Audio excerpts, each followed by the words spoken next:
All right, I'm going to give you guys a quick rundown of Scrivener, which is the program that I use to write in.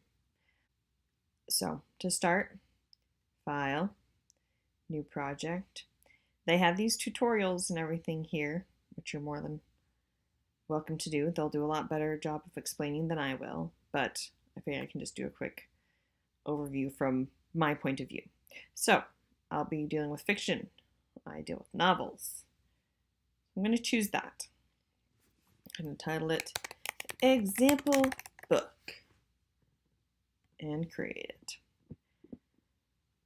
Okay, so we've pulled up the novel format. Over here, this is going to be your full manuscript. I'm going to change it up here. So instead of the note card view, I want to see the documents. So in this chapter, they have this folder for a chapter, and they have files for scenes.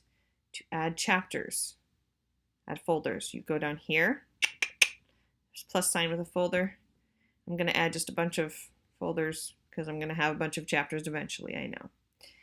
And then in chapter 1, I'm probably going to have a couple more scenes. So to add scenes to your chapters, there's this plus button right here. There you go. And I'm going to go ahead and populate my other chapters with at least one scene. Okay, so then we've got the first scene. If you don't know what's going on yet, you can just be like, okay, this is going to be chapter 1. You can name it whatever you want. For the scene that you're going to start writing, this is the beginning of the book. And you can name that whatever you want. It's the start, etc. So you're going to go through when you want to start a new scene. You go to a new file and you start writing that scene. So I've got that scene, I've got this scene. If I want to see the entire chapter together, I click on the chapter folder and it's going to show everything that's in that folder is going to show up together.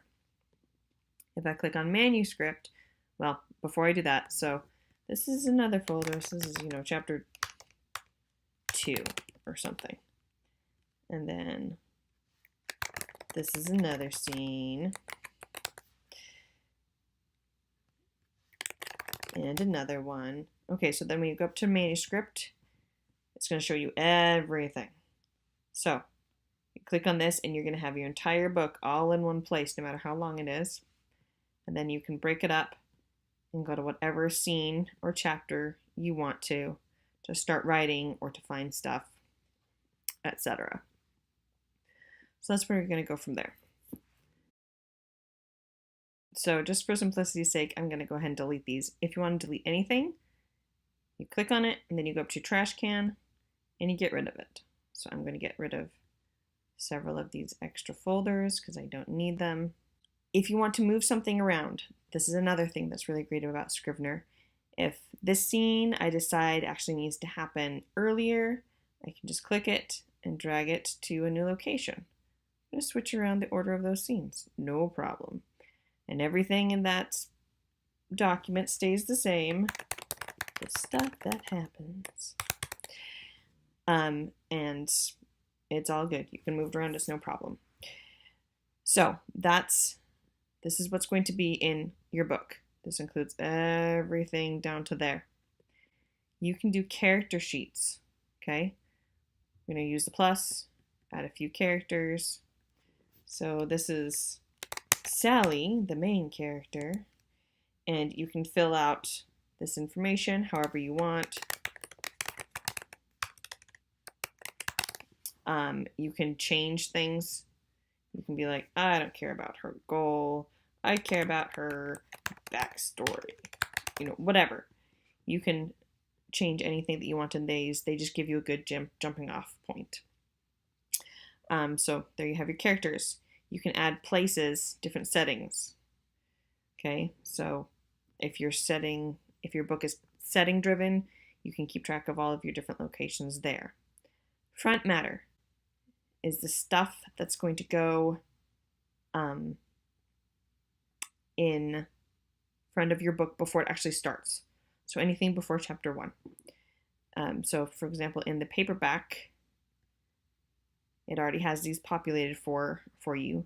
You're going to have the title page, which it will fill in for you once you fill in the information for your project title and your author name. And it has the copyright that you're going to fill in. It has the dedication, insert it here. And it has blank pages, because in a paperback, you're going to want to have the title page, and then on the back of the title page, you have the copyright, and then you have the dedication, and then you probably want to have a blank page, and then probably add an also by if you have more books. So also by so-and-so, and you list your books, or whatever you want at the front of your book. So that's your paperback front matter. Your ebook front matter is a little bit different. For this, you're probably going to need to want to copy the stuff and put it in here. The one big difference is that it needs a cover. Okay. So to get a cover, you're going to import a file and put it, and when you import the file, you're going to want to put it in your ebook folder here so that it can find it when you compile for your ebook. And then you have stuff like notes. You add, a couple documents there for brainstorming. You have a little brainstorm session or background story, whatever you want. Research, you can add folders or whatever for, I like to put deleted scenes there in case I want to use them later for extra content on my website. Any notes that I take on a subject that, I'm not an expert in and I've done research on it, whatever you need. The trash can, so if I take this here new scene and I trash it, and I didn't mean to trash it, that's okay, because I can go to the trash can, and here's this new scene, and I can click it and drag it, back up where I want it to go. So nothing is ever completely deleted in Scrivener. You're always going to be able to go back and find stuff if you need to. So that's why I like writing in Scrivener so much. It organizes stuff really well. It gives me, it's pretty much a basic outline that I'm trying to fill in. If I have ideas for the middle of the book, I can go ahead and be like, oh, that'll be around chapter 10, and I can stick a scene in there and take some notes. Or if I write the climactic scene, I can put it even later, whatever you want. And it's not going to get muddled together because it's organized however you want.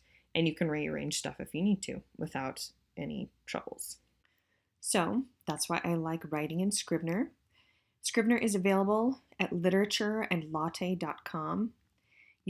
There's a free trial that you can download, or you can buy it for $45 for standard license or $38.25 for an education license. If you choose to use it, good luck!